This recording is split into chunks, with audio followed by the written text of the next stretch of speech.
El mazo de 5 kilos descendió con una violencia controlada, pulverizando el concreto viejo de la pared en el ala este de la mansión Castillo. El impacto reverberó por los brazos de Javier Torres, pero su rostro permaneció impasible, cubierto por una fina capa de polvo gris que lo hacía parecer una estatua viviente azteca. A sus 39 años, Javier era una montaña de hombre, silencioso y eficiente, tratado por los dueños de la casa como parte del mobiliario o, en el mejor de los casos, como una herramienta ruidosa pero necesaria. Soltó el mazo y se limpió el sudor de la frente con el antebrazo sucio de cal. Cuando sus manos se relajaron a los costados, un temblor leve y rítmico recorrió sus dedos. La mano del cirujano, un recordatorio neurológico de traumas pasados que solo desaparecía cuando la adrenalina de vida o muerte inundaba su sistema. Miró hacia el jardín impecable donde los meseros preparaban la fiesta, sintiendo ese abismo familiar entre el mundo de los que construyen y el mundo de los que disfrutan, tan marcado aquí en México como en cualquier rincón de Latinoamérica. Si alguna vez te has sentido invisible en tu chamba, dale like ahora para fortalecer nuestra historia. Del otro lado de la valla de madera, en un área segura que Javier había delimitado con cinta amarilla de precaución, Luna dibujaba en su cuaderno de bocetos. Su silla de ruedas, un modelo antiguo y pesado que Javier lubricaba religiosamente cada noche, estaba estacionada en la sombra. «Papi, mira, dibujé una rampa para que la princesa no necesite ayuda del príncipe», dijo ella, levantando el dibujo con una sonrisa que iluminaba la hoja manchada. Javier se agachó, ignorando el dolor en sus rodillas, y sostuvo el papel con la delicadeza de quien manipula un explosivo inestable. «Está perfecto, mi amor. La ingeniería es sólida», respondió él, besando su frente. Para Luna, aquel hombre sucio de mezcla no era un albañil quebrado. Era el guardián que la cargaba en la espalda hasta el tercer piso del edificio sin elevador en la colonia popular donde vivían, el hombre que transformaba restos de madera en juguetes mágicos. Ella era la única que veía el brillo de inteligencia táctica en sus ojos cansados. En la terraza de mármol blanco sobre ellos, Elena Castillo caminaba de un lado a otro, sus tacones repiqueteando ansiosamente. Verificaba la lista de invitados por 10ª vez, ajustando obsesivamente los arreglos de cempasúchil y rosas que ya estaban perfectos. Nico no puede comer gluten, ni cacahuates, ni colorante rojo. Ricardo, ¿checaste el buffet?, preguntó con voz tensa. El doctor Ricardo, su prometido y renombrado cirujano plástico, suspiró con esa condescendencia estudiada que los mirreyes y hombres poderosos reservan para las mujeres preocupadas. «Elena, relájate, por favor. Tengo un equipo médico de guardia en la carpa. Y hazme el favor de decirle a ese albañil que deje de golpear. El polvo está volando hacia los canapés». Ricardo se ajustó la corbata de seda, mirando a Javier con el desprecio de quien nunca ha tenido callos en las manos, murmurando un «pinche gato» entre dientes. Veía solo a un bruto. No tenía idea de que aquel hombre había estancado hemorragias arteriales en la oscuridad total de un helicóptero bajo fuego enemigo. La fiesta comenzó con la opulencia típica de la élite. Música de cámara en vivo, fuentes de chocolate y risas educadas. Nico, el cumpleañero de 6 años, se sentía un prisionero en su propio traje de terciopelo, aprovechando una distracción de su madre, que recibía saludos de inversionistas, corrió hacia el fondo, donde la cerca de la obra encontraba el jardín. Allí vio a Luna. La curiosidad infantil ignoró las barreras sociales. «¿Tienes ruedas?», preguntó fascinado. «Tengo. ¿Quieres echar carreras? Tú corres, yo ruedo», desafió Luna. Nico sonrió, una sonrisa genuina que rara vez mostraba a su madre. Corrieron, ella girando las ruedas con fuerza, él disparando con sus piernas cortas. Nico reía, el aire entrando y saliendo de sus pulmones asmáticos. Libre por primera vez en el día. Javier observaba de lejos, recargado en la revolvedora, con un ojo en el cemento y otro, vigilante como un halcón, en los niños. Notó la leve sibilancia en la respiración de Nico antes que cualquiera, un sonido casi imperceptible que encendió su radar interno. El desastre, como siempre, vino disfrazado de trivialidad. Una mesera novata, corriendo para reponer la mesa de los niños. Le ofreció a Nico un dulce de tamarindo brillante y pegajoso. «Es especial para el cumpleañero», dijo ella sonriendo. Nico, olvidando las reglas estrictas de su madre en la euforia del juego, se lo comió. El efecto fue casi inmediato. Javier, a 30 metros de distancia, vio el cambio en la postura del niño. Nico dejó de correr. Se llevó las manos a la garganta. Su rostro se puso rojo, luego pálido. El aire no entraba. El pánico, el peor enemigo del asma, tomó el control. Nico intentó correr de vuelta hacia su madre, ciego por la falta de oxígeno, tropezando con sus propios pies. Se tambaleó hacia una escultura moderna de acero cepillado, una pieza abstracta llena de puntas agudas que Elena había comprado por ser vanguardista. Nico cayó. El sonido no fue de un cuerpo golpeando el pasto, sino de un impacto húmedo y sordo contra el metal. Una de las varillas puntiagudas de la escultura alcanzó el lado derecho del pecho del niño antes de que rodara al suelo. El grito que debería haber salido fue sofocado por la hinchazón de la glotis y el colapso pulmonar. Elena, que volteó al escuchar el ruido de charolas cayendo, vio a su hijo en el suelo, retorciéndose, con una mancha de sangre creciendo en la camisa blanca. «¡Nico!», gritó, un sonido que rasgó la música clásica y heló la sangre de todos. La fiesta se detuvo.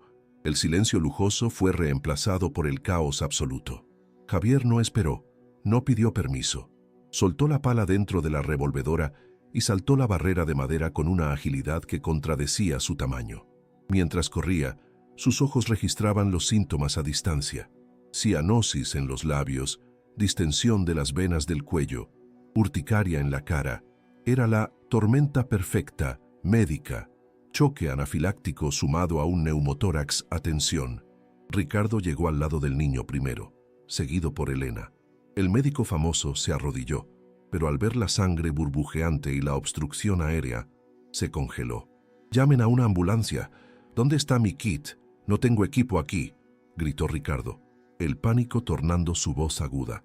Tenía miedo de tocar, miedo de equivocarse, miedo de ensuciar el traje y la reputación.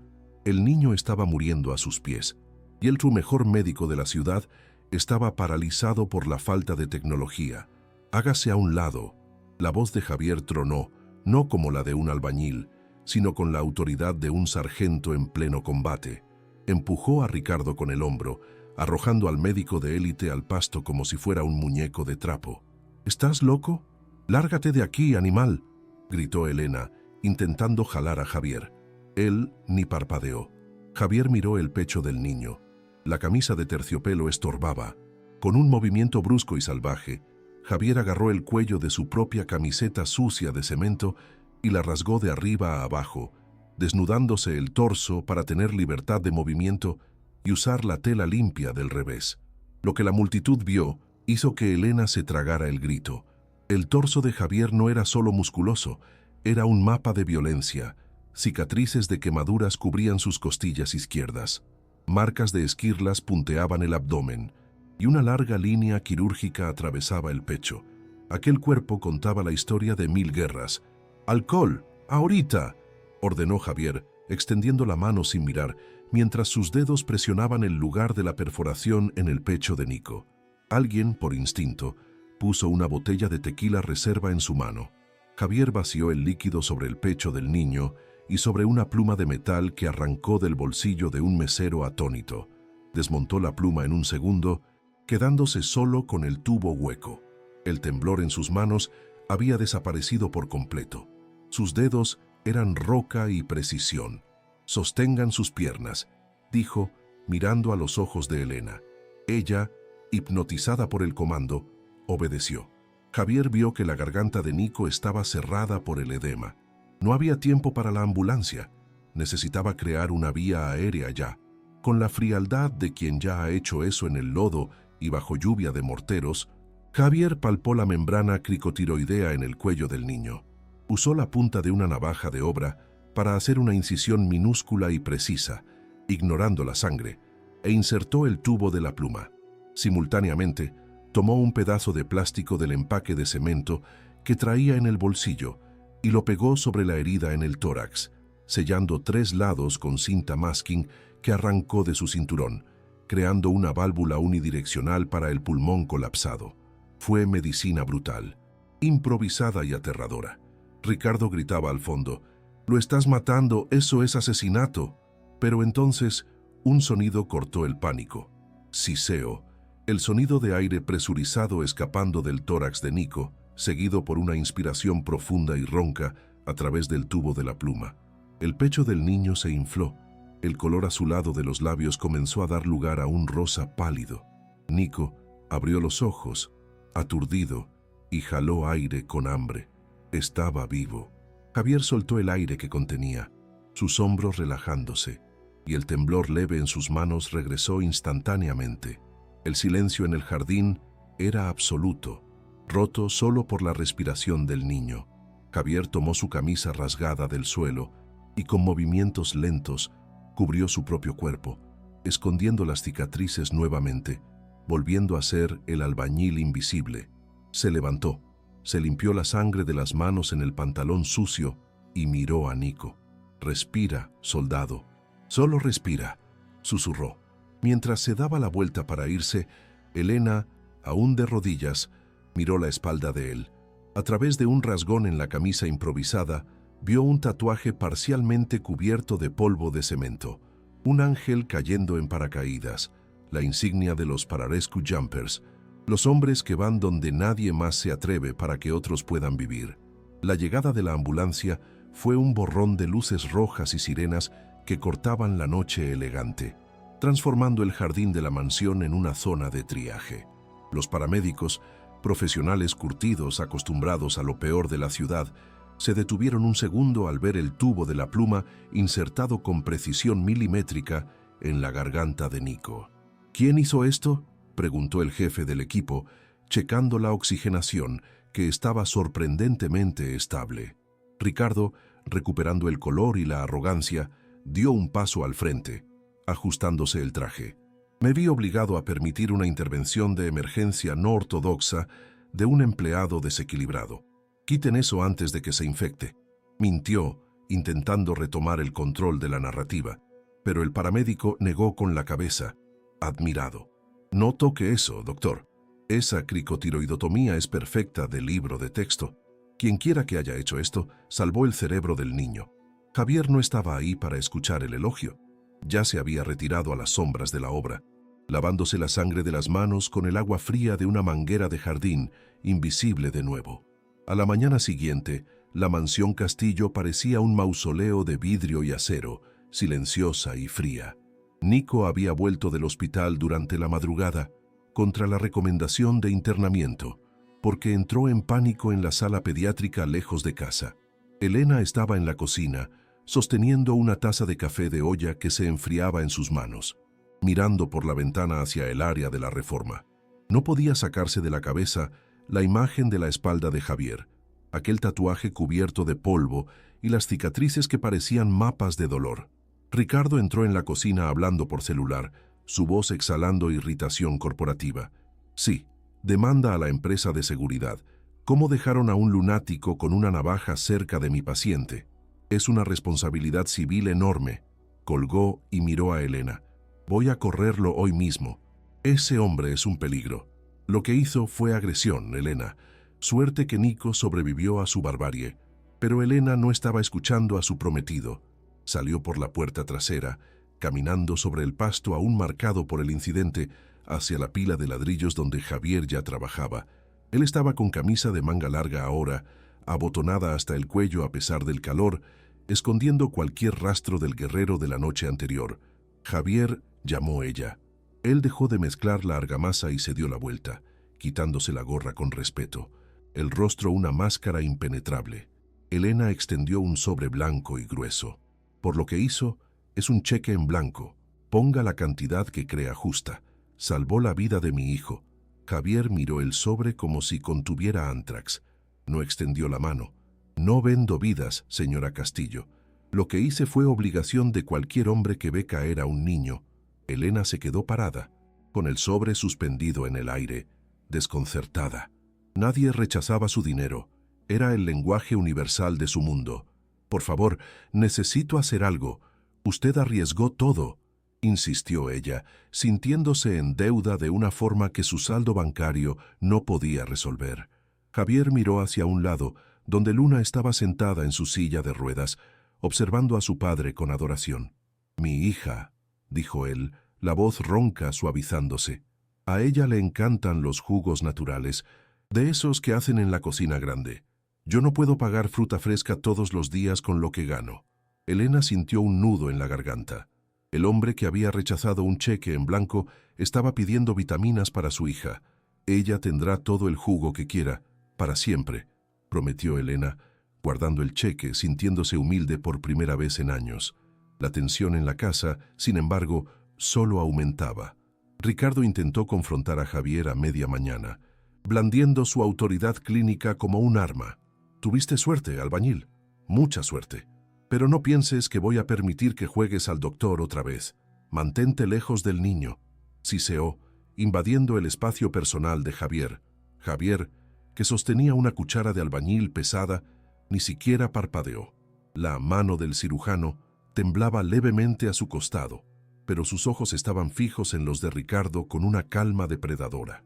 «El niño tiene nombre, doctor, y la suerte es para los que juegan a los dados. Yo no juego». Ricardo retrocedió, intimidado por la densidad de la presencia de aquel hombre, y salió pisando fuerte, jurando que encontraría una manera legal de echarlo.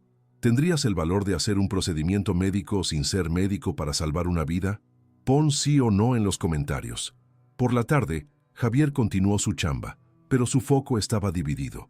Observaba a Nico, que estaba sentado en la terraza, envuelto en mantas, vigilado por una niñera aburrida. El niño estaba pálido, y Javier, con su entrenamiento en fisiología de combate, notó algo que los médicos del hospital habían ignorado. El patrón respiratorio de Nico era corto, superficial y errático. El trauma físico había sido tratado, pero el trauma psicológico lo estaba sofocando. El niño vivía con miedo de que el aire se acabara de nuevo. Estaba hiperventilando silenciosamente, creando un ciclo de ansiedad que pronto llevaría a otra crisis. Javier sabía que las pastillas no curaban el miedo. La disciplina curaba el miedo. Aprovechando que la niñera fue al baño, Javier se acercó a la terraza. No subió los escalones. Se quedó al nivel del suelo, mirando a Nico a través del barandal. «¡Hey, soldado!», susurró. Nico miró hacia abajo, los ojos abiertos de miedo transformándose en reconocimiento. «Tú eres el señor que me picó», dijo el niño, tocando el curita en su cuello. «Yo soy el hombre que abrió una ventana para que entrara el aire», corrigió Javier, sonriendo de lado. «Estás respirando como un pajarito asustado, Nico. Eso le dice a tu cerebro que estás en peligro. Necesitas respirar como un francotirador». El niño frunció el ceño, interesado. «¿Cómo hace un francotirador?» «Mira mi mano», dijo Javier, levantando la mano llena de polvo. El temblor estaba ahí, visible. «¿Ves cómo tiembla? Eso es mi cuerpo con miedo. Ahora hazlo conmigo. Inhala por la nariz contando hasta 4. Javier respiró hondo, el pecho expandiéndose. Nico imitó. «Aguanta el aire 4 segundos. 1, 2, 3, 4. Ahora suelta por la boca despacito, contando hasta 4. Repitieron el ciclo 3 veces. En la tercera exhalación, el temblor en la mano de Javier se detuvo por completo. La mano quedó firme como roca. Nico observó el milagro fisiológico con fascinación. «¿Viste? Tú controlas el aire no te controla a ti». El niño continuó el ejercicio, sus hombros relajándose, el color volviendo a sus mejillas. Por primera vez desde el accidente, no era una víctima, era el operador de su propia biología. En la oficina de seguridad de la mansión, Elena observaba la escena por los monitores de alta definición. Había visto a Javier acercarse y su instinto inicial fue correr para proteger a su hijo, envenenada por las advertencias de Ricardo. Pero entonces se detuvo. Vio el lenguaje corporal de Nico cambiar del miedo a la confianza. Vio el pecho de su hijo subir y bajar en un ritmo tranquilo que ningún inhalador de corticoides había logrado producir en años. Hizo zoom con la cámara. Vio a Javier sonreírle al niño, una sonrisa rara y genuina, antes de volver a la obra. Elena se recargó en la silla, confundida. Ricardo quería dopar al niño para mantenerlo calmado. El albañil le estaba enseñando a calmarse solo. ¿Quién era el verdadero sanador allí? Más tarde ese día, Javier estaba recogiendo las bolsas de basura de la obra para llevarlas al contenedor principal, que quedaba en la salida de servicio, compartida con la casa principal. Mientras tiraba los sacos de cemento vacíos, algo en la basura doméstica llamó su atención. Era una caja de medicinas de Nico, aplastada. Javier, guiado por una intuición que lo había salvado muchas veces en zonas de guerra, tomó la caja. Estaba pesada. La abrió. El frasco de broncodilatador estaba lleno, intacto. Javier frunció el ceño. Buscó un poco más y encontró otra caja, de un antihistamínico potente que Nico debería estar tomando diariamente. También llena, pero con el sello roto y las pastillas sustituidas por otras, ligeramente diferentes, con un código de color que Javier reconoció de sus días de médico. Placebos de azúcar o, peor, inductores de taquicardia leve. Javier sostuvo los frascos en su mano callosa, sintiendo un frío en la espina dorsal que no venía del viento de la tarde. Alguien estaba cambiando la medicación del niño. Alguien quería que Nico continuara enfermo, frágil, dependiente. Las crisis de asma no eran solo mala suerte genética, eran inducidas o, al menos, no tratadas a propósito. Miró hacia la ventana del segundo piso, donde Ricardo probablemente estaba bebiendo whisky y quejándose del ruido de la obra. El enemigo no estaba solo fuera de los portones, estaba durmiendo en la cama de la patrona. Javier guardó los frascos en el bolsillo del overol. No podía ir a la policía. ¿Quién le creería a un albañil contra un director médico renombrado? Necesitaba pruebas, necesitaba vigilar. La guerra había llegado a la mansión Castillo, y Javier era el único soldado en el campo. 3 días después, el olor acre de productos químicos flotaba pesadamente sobre el ala este de la mansión, mezclándose con el aroma de lirios frescos que Elena insistía en esparcir por la casa. Decoradores caros acababan de instalar una alfombra persa de lana virgen en el cuarto de Nico, un intento de hacer el ambiente más acogedor tras el trauma de la fiesta. Javier estaba en el andamio exterior, resanando las piedras de la fachada, cuando escuchó el sonido familiar y aterrador de una tos seca y sibilante viniendo de la ventana abierta del segundo piso. No era sonido de juego, era el sonido de vías aéreas cerrándose violentamente. Soltó la espátula, se limpió las manos en el pantalón y bajó el andamio en 2 saltos, ignorando el protocolo de seguridad. Sabía que el tiempo era oxígeno, y el oxígeno se estaba acabando. Cuando Javier entró en la recámara, la escena era de caos controlado. Nico estaba sentado en la cama, agarrando las sábanas, el rostro rojo y los ojos desorbitados de pánico. El doctor, Ricardo, estaba a su lado, con el estetoscopio en el cuello, preparando una inyección de epinefrina con manos temblorosas de irritación. Es una crisis severa. Su sistema inmune está colapsando. Vamos a tener que intubar y llevarlo a terapia intensiva ahora, gritaba el médico a una Elena llorosa que intentaba calmar a su hijo. Ricardo estaba a punto de clavar la aguja en el muslo del niño cuando una mano sucia de cal y cemento sujetó su muñeca con la firmeza de una prensa de acero. «No lo toques con eso», dijo Javier, su voz baja y peligrosamente calmada. Ricardo volteó, ultrajado. «Quita tus manos inmundas de encima. ¿Quieres matar al niño?». Javier ignoró al médico y caminó hasta la ventana, abriéndola completamente con un jalón fuerte que casi arrancó las bisagras. El aire fresco de la tarde invadió el cuarto saturado. Javier entonces se volvió hacia el suelo, señalando la alfombra nueva. «Huela esto, doctor. No es el sistema inmune, es formaldehído. El pegamento de esta alfombra está liberando gases tóxicos. El niño no está teniendo un ataque de asma común, está siendo envenenado químicamente». Javier cargó a Nico, envolviéndolo en el edredón para no tocar la piel del niño con su ropa sucia, y lo llevó al balcón abierto. Lejos del cuarto, en cuestión de segundos, la respiración de Nico comenzó a estabilizarse. El chiflido disminuyó, el color volvió. No era medicina compleja, era observación básica de ambiente, algo que Ricardo, con todo su conocimiento de libros, había fallado en notar. Elena Observó la escena, aturdida. Miró a Ricardo, que estaba parado en medio del cuarto con la jeringa inútil en la mano, y luego a Javier, que sostenía a su hijo en el balcón como un padre sostiene a un recién nacido. La incompetencia de su prometido estaba desnuda y cruda ante ella. Ricardo, percibiendo la humillación, guardó la jeringa con rabia. Una coincidencia. Yo ya lo había estabilizado con la medicación oral antes. Mintió, pero su voz carecía de convicción. Salió del cuarto pisando fuerte, lanzando una mirada de odio puro a Javier. En ese momento, la guerra fría entre el médico de traje y el médico de guerra se calentó. Ricardo sabía que no podía competir con la competencia práctica de Javier, así que tendría que destruir la reputación del hombre. Ricardo se encerró en su despacho, sirviéndose una dosis generosa de whisky. Tomó su teléfono privado y marcó a un contacto antiguo, un oficial administrativo del ejército que le debía favores a la familia Castillo. Necesito todo sobre un tal Javier Torres, exmilitar, está trabajando aquí. Quiero saber por qué salió. Quiero la basura, las fallas, las demandas. Quiero algo que haga que Elena tenga miedo de dormir bajo el mismo techo que él.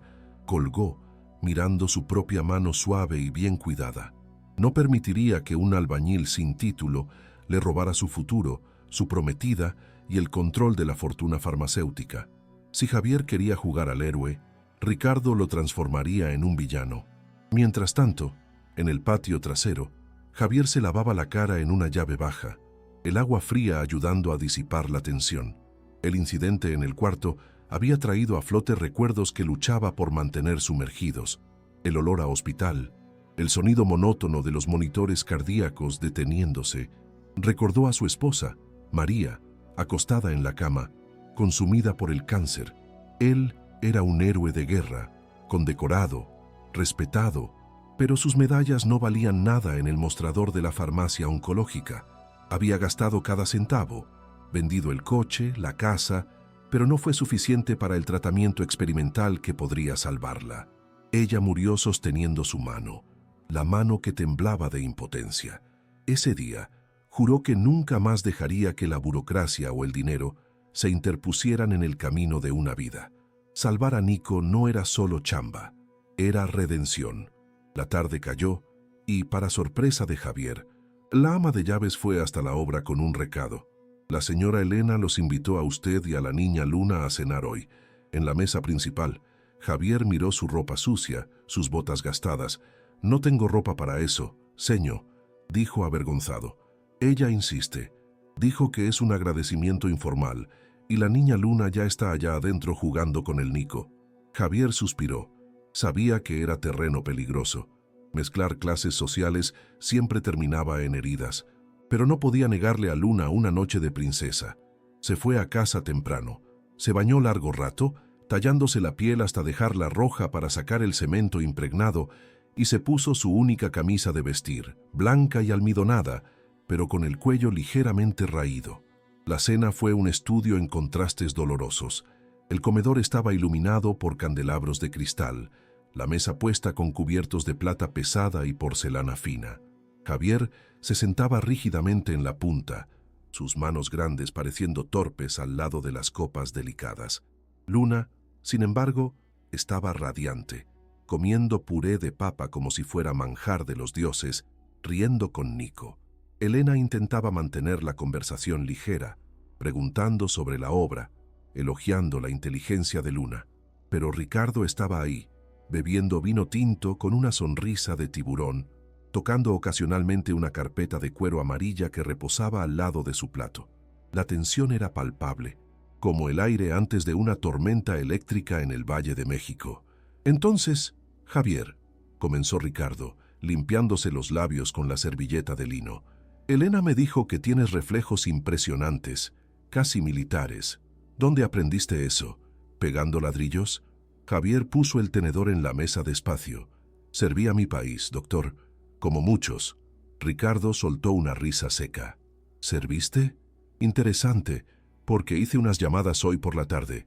Curiosidad profesional, ¿sabes? Y lo que descubrí es perturbador. Elena dejó de comer. Ricardo, por favor, no empieces, pidió ella. Pero Ricardo abrió la carpeta amarilla y aventó una foto granulada sobre la mesa, deslizándola hasta Elena. Era una imagen de Javier en uniforme de combate, sosteniendo un fusil en medio de ruinas humeantes. Tu nombre de guerra no era El Ángel, como te gusta pensar, continuó Ricardo, la voz destilando veneno. En el reporte de inteligencia te llamaban el carnicero de Alepo. Dice aquí que desobedeciste órdenes de retirarte y entraste en combate directo, resultando en la muerte de 12 combatientes enemigos en un hospital improvisado. Fuiste dado de baja por conducta excesivamente violenta e insubordinación. Ricardo miró triunfante a Elena, que leía el documento con las manos temblorosas. Metiste a un asesino a tu casa, Elena, un hombre que resuelve problemas con balas, no con curitas. Javier debería contar la verdad sobre el pasado o guardar el secreto. Comenta tu opinión. El silencio en la mesa era ensordecedor. Luna dejó de reír, sintiendo el miedo de su padre. Javier no miró el documento. Miró a Elena, viendo la duda crecer en sus ojos. La vergüenza le quemó el rostro, no por lo que hizo, sino por haber sido expuesto de esa manera distorsionada frente a su hija. Se levantó lentamente, la silla arrastrándose en el piso de madera. No gritó. Su voz salió baja, ronca, cargada de un dolor que Ricardo jamás comprendería. El reporte dice que maté a 12 hombres, doctor. Lo que no dice es que esos hombres estaban entrando al ala pediátrica para ejecutar a 50 huérfanos y enfermeras. Usé mi fusil cuando se me acabó la morfina. Javier puso las manos en la mesa e inclinó el cuerpo hacia Ricardo, quien retrocedió instintivamente. Me manché las manos de sangre para que esos niños pudieran salir limpios. Cambié mi alma por la vida de ellos, y duermo tranquilo con eso. Cargó a Luna en brazos, ignorando su silla de ruedas por un momento, solo queriendo protegerla de la toxicidad de aquel hombre. Y usted, doctor Ricardo, con todo su equipo de punta y su título en la pared, ¿cuántas vidas salvó hoy? Porque yo lo vi casi matar a un niño con una jeringa de epinefrina innecesaria. Javier dio la espalda y caminó hacia la salida, dejando a Ricardo pálido y a Elena mirando la foto en la mesa, dándose cuenta de que el carnicero, en la imagen, estaba, en realidad, protegiendo con su propio cuerpo una puerta llena de niños. La madrugada cayó sobre la mansión Castillo como un manto pesado de silencio y arrepentimiento. En el despacho principal, iluminado apenas por la luz azulada de la pantalla de la computadora, Elena no podía dormir. El expediente que Ricardo había aventado en la mesa seguía abierto, pero ella no se conformó con las páginas seleccionadas por su prometido. Con los dedos ágiles de quien dirige un imperio corporativo, se sumergió en los archivos digitales de periódicos internacionales, buscando la verdad detrás del titular sensacionalista. Lo que encontró hizo que su corazón se detuviera. En un artículo de la Cruz Roja, de hace 5 años, había una foto diferente. Javier, con el rostro cubierto de hollín y sangre seca, cargando 2 niños sirios en los brazos, mientras corría de un edificio en llamas. El pie de foto no decía carnicero, decía El Ángel de Alepo, sargento médico, rechaza orden de evacuación para proteger orfanato bombardeado. Se estima 50 vidas salvadas por un solo hombre. Elena se cubrió la boca con la mano, las lágrimas escurriendo calientes. Había permitido que un héroe fuera humillado en su propia mesa. Mientras tanto, en el sótano técnico de la mansión, una oscuridad de otro tipo se formaba. Ricardo estaba agachado frente al complejo sistema de calefacción y gas que alimentaba la casa. Su borrachera se había transformado en una paranoia fría y peligrosa. Sabía que Elena estaba investigando. Había visto la luz del despacho encendida. Estaba perdiendo el control y para un narcisista como él, eso era inaceptable. Van a ver que la obra de este albañil es peligrosa, murmuró para sí mismo, girando la válvula de presión de la caldera principal con una llave inglesa. El plan era simple y estúpido, nacido de la desesperación: crear una pequeña fuga, causar una evacuación de emergencia, culpar a la vibración de los mazazos de Javier y posar de héroe organizando la salida. Forzó la válvula. El metal rechinó y entonces, ¡clac!, la tuerca de seguridad se rompió. El siseo suave de gas escapando no fue el chiflido controlado que esperaba. Fue un rugido de alta presión. Ricardo retrocedió, tropezando, el olor a mercaptano llenando el aire instantáneamente. Intentó cerrar, pero la manivela giraba en falso. El monstruo estaba suelto. Javier estaba en el patio trasero, ya vestido con su overol de trabajo, a pesar de ser apenas las 6 de la mañana. No había dormido. Estaba recogiendo sus herramientas, decidido a terminar el servicio de la semana e irse para siempre, lejos de la toxicidad de esa familia rica. De repente, se detuvo. El viento cambió. Su nariz, entrenada para detectar amenazas químicas antes de que fueran visibles, captó el olor. Gas. Mucho gas. Y entonces, el sonido. Un sonido grave, subterráneo, como un tren acercándose. Javier no pensó. Soltó la caja de herramientas y comenzó a correr hacia la casa. «¡Sálganse! ¡Todos afuera! ¡Gas!», gritó, su voz proyectada con la fuerza de un altavoz militar. La explosión ocurrió 3 segundos después. No fue una bola de fuego de Hollywood, fue una onda de choque de presión.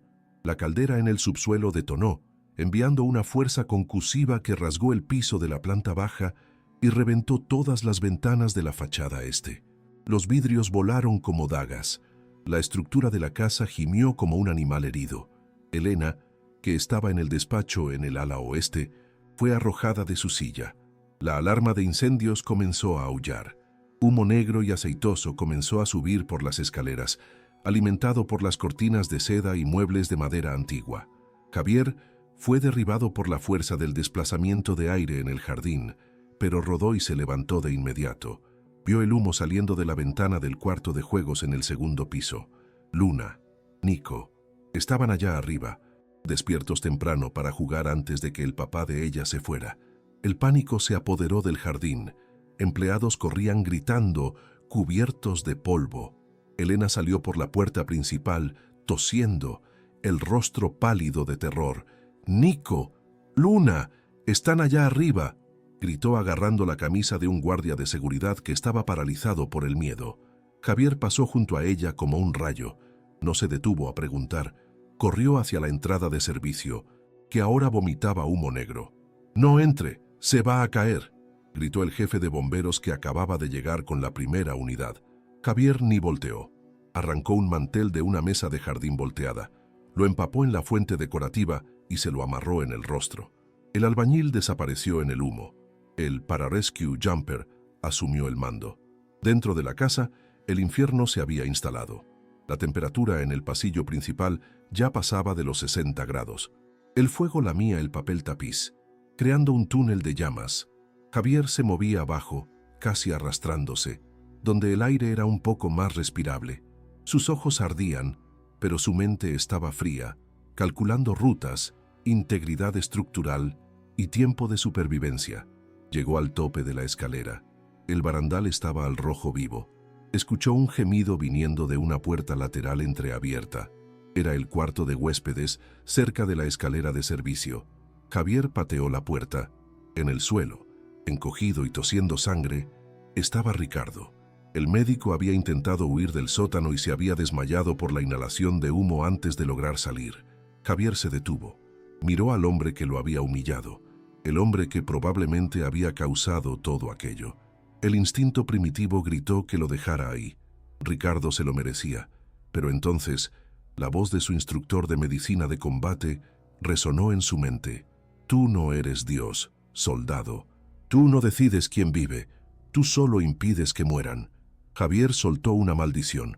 Agarró a Ricardo por el cuello del traje chamuscado y lo arrastró hasta la ventana. Con un puñetazo, rompió el vidrio restante. «No te vas a ir tan fácil, cobarde», gruñó. Javier alzó el cuerpo inerte del médico y lo arrojó hacia el techo de la terraza de abajo, donde los bomberos podrían alcanzarlo con las escaleras. Uno menos. Ahora, lo más importante.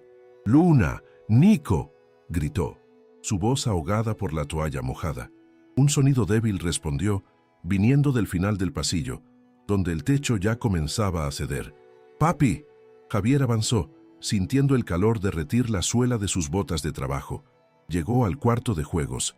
La puerta estaba bloqueada por un estante caído. Usó el hombro, golpeando con la fuerza de un ariete humano, ignorando el dolor de la carne quemándose al tocar el metal caliente de la manija. La puerta cedió. Adentro, el aire era denso, pero estaban vivos.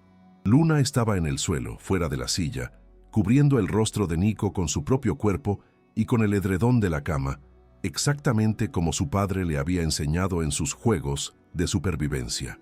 Javier corrió hacia ellos, verificando signos vitales en segundos.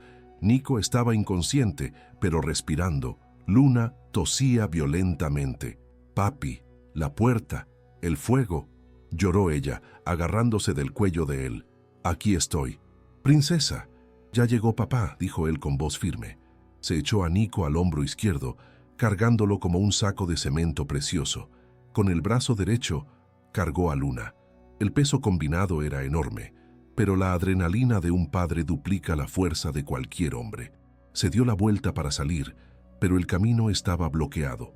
Una viga de carga del techo, gruesa y pesada, en llamas, se desplomó frente a la puerta, bloqueando la única salida con una X de madera ardiente y escombros. No había otra ruta. Las ventanas de ese cuarto tenían rejas de protección infantil que Javier no lograría arrancar a tiempo sin herramientas. La única salida era a través de la viga caída. Javier miró la madera en llamas, miró a sus niños, los puso en el suelo, en un rincón, seguro, por un segundo. «Cuando yo levante esto, ustedes pasan. A gatas, no miren atrás», ordenó. Luna asintió, ya aterrorizada pero obediente. Javier se acercó a la viga. El calor era insoportable, chamuscando los vellos de sus brazos.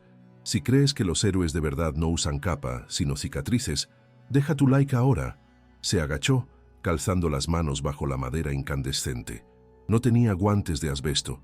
Tenía solo la piel callosa de sus manos de albañil y la voluntad de hierro de un padre. Con un grito gutural que vino del fondo de su alma, Javier empujó hacia arriba. La madera quemó sus palmas instantáneamente. El olor a carne chamuscada mezclándose con el humo. Sus bíceps se hincharon, las venas saltaron en el cuello como cuerdas. La viga pesaba cientos de kilos.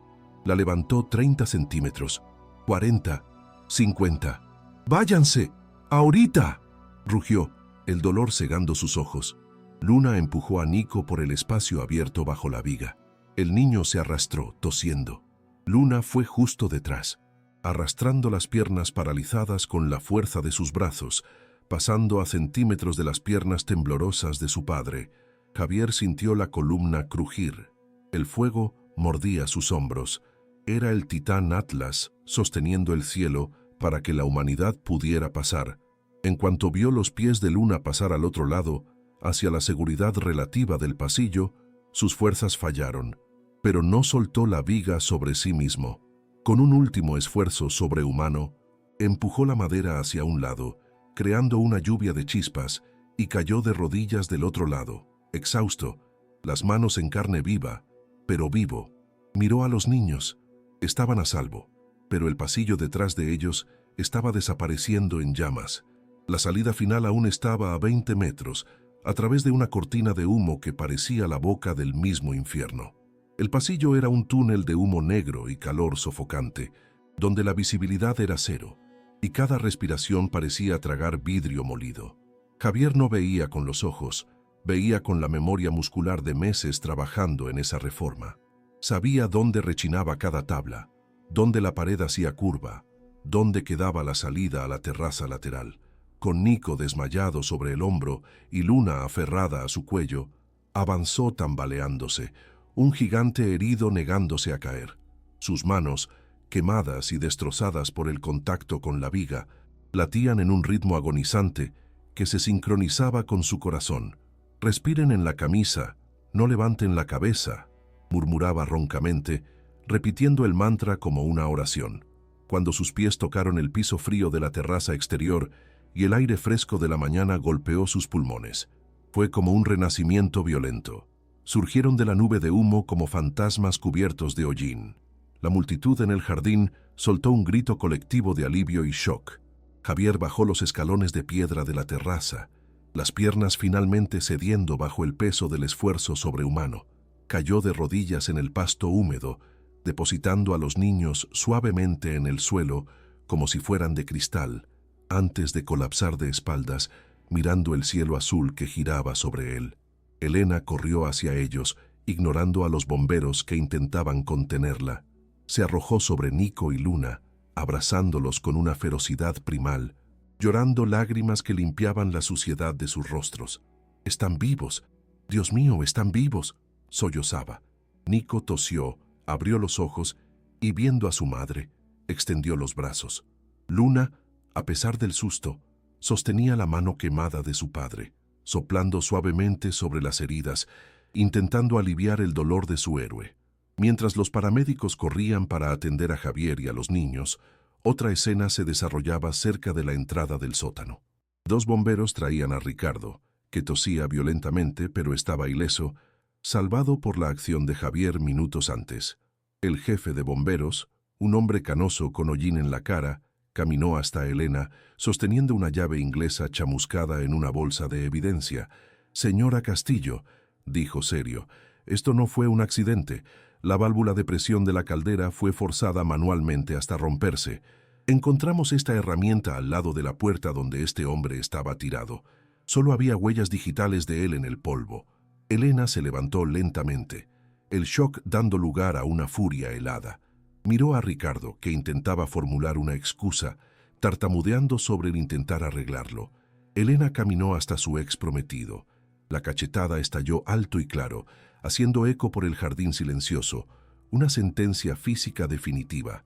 «Casi matas a mi hijo, casi matas a la hija de él, y trataste de destruir al único hombre que tuvo los pantalones para salvarlos», dijo ella, la voz temblando de rabia contenida. «Lárgate de mi propiedad. Los abogados y la policía se encargarán de ti a partir de ahora». Ricardo intentó argumentar, apelar a su imagen pública, pero al ver las miradas de desprecio de los empleados y los bomberos, se marchitó. Fue escoltado afuera por los policías, esposado no como el médico renombrado que entró, sino como el saboteador mezquino que siempre fue. En el centro del jardín, la escena era de reverencia. Un paramédico mayor estaba vendando las manos de Javier. Reconoció los tatuajes y las cicatrices antiguas en el pecho expuesto del albañil. «¿Sargento Torres?», preguntó el paramédico con respeto en la voz. «Yo serví en Irak. Escuché historias sobre un ángel que operaba sin soporte. Es un honor tratar sus manos, monseñor». Javier, aturdido por la inhalación de humo y el dolor, solo asintió. «Solo cuide a los niños. Mis manos ya han visto cosas peores». Elena se acercó, arrodillándose en el pasto a su lado, sin importarle su vestido de seda arruinado por el lodo y la ceniza. Miró las manos vendadas de él, manos que construyeron paredes y salvaron vidas, ahora inútiles y heridas por causa de ella. «Javier», comenzó ella, con la voz entrecortada. No sabía qué decir. El dinero parecía un insulto. Las palabras parecían vacías. Hizo lo único que podía. Tomó las manos vendadas de él y se las llevó a la frente, en un gesto de súplica y gratitud profunda, llorando silenciosamente. «Perdóneme, perdóneme por no haber visto. Perdóneme por haber creído en el traje y no en el hombre». Javier abrió los ojos cansados y la miró. No había rabia, solo una paz exhausta. «No hay nada que perdonar, Elena. Los muros caen para que podamos ver el horizonte. Solo prométame que Nico va a seguir respirando». Elena asintió apretando las manos de él. «Lo prometo. Y prometo que usted nunca más va a tener que cargar el mundo solo». 6 meses después, el sol de primavera brillaba sobre la sede de la recién inaugurada Fundación Castillo de Medicina Táctica. El edificio moderno, diseñado con accesibilidad total, quedaba anexo a la mansión. Ya no había muros separando la casa del fondo. Javier caminaba por el pasillo ancho, ya no con ropa sucia de cemento, sino vistiendo un polo azul marino con el escudo de la fundación y pantalones tácticos cómodos. Ya no cojeaba, y sus manos, aunque marcaban cicatrices rosadas y brillantes en las palmas, estaban firmes y funcionales. Se detuvo frente a una sala de vidrio donde un grupo de paramédicos y bomberos tomaba una clase. Sonrió. No estaba construyendo paredes, estaba construyendo salvadores. En el patio exterior, una cancha de básquetbol adaptada resonaba con risas. Nico, pareciendo más alto y con mejor color, Corría botando el balón, sus pulmones fuertes y libres de silbidos. «¡Pásamela!», gritó Luna. Ella no estaba en su silla vieja y pesada. Se deslizaba por la cancha en una silla de ruedas deportiva de fibra de carbono, ultra ligera y pintada de morado metálico. Un prototipo diseñado por los ingenieros de la empresa especialmente para ella. Nico pasó el balón. Luna giró con agilidad y tiró. Canasta. Los dos celebraron con un choque de manos complejo que habían inventado, sellando una amistad que nació en el dolor y floreció en la cura. Elena salió del edificio principal y se paró al lado de Javier. Se veía más ligera, menos maquillada, más humana. Sostenía 2 vasos de jugo de naranja natural. Le entregó uno a Javier. «El reporte trimestral dice que entrenamos a 200 socorristas en técnicas de combate urbano solo este mes», dijo ella orgullosa. Javier tomó un trago del jugo, observando a los niños. «Los números son buenos, Elena, pero ver a Nico corriendo sin parar cada 10 metros, esa es la verdadera ganancia». Elena lo miró, observando el perfil fuerte de aquel hombre que le había enseñado que la seguridad no viene del control, sino de la preparación y el coraje. «¿Sabes, Javier?», dijo ella, recargando el hombro en el brazo de él. «Todavía tenemos esa ala este de la mansión para terminar. Se quedó parada desde el incendio. Estaba pensando, tal vez necesitemos un maestro de obras, alguien que sepa construir cosas que duren». Javier volteó hacia ella. El sol de la tarde iluminaba sus ojos oscuros. Entendió la metáfora. Ella no estaba hablando de ladrillos, estaba hablando de vida, de familia, de futuro. Sonrió. Esa sonrisa lenta y rara que hacía que sus cicatrices parecieran menos aterradoras y más como medallas de honor. «Ya jubilé el mazo, señora Castillo», dijo suavemente, tomando la mano de ella, entrelazando sus dedos marcados con los dedos finos de ella. «Pero creo que puedo hacer una excepción. Siempre y cuando los cimientos sean sólidos». La cámara se aleja, subiendo alto, mostrando no solo a la pareja de la mano y a los niños jugando, sino a la mansión al fondo, que ya no parecía una fortaleza aislada, sino un hogar abierto y vivo. La voz de Javier narra el cierre, calmada y profunda. «A veces, la vida necesita romper nuestras estructuras para mostrarnos quiénes somos realmente. No confíes en quien nunca ha sangrado, y nunca subestimes las manos callosas de quien trabaja en silencio, porque cuando el techo se venga abajo, son esas manos las que van a sostener el cielo para que tú pases». La pantalla se oscurece con el sonido de una respiración profunda y tranquila, seguida por la risa libre de 2 niños. Suscríbete al canal si crees que el verdadero héroe es aquel que salva sin esperar aplausos.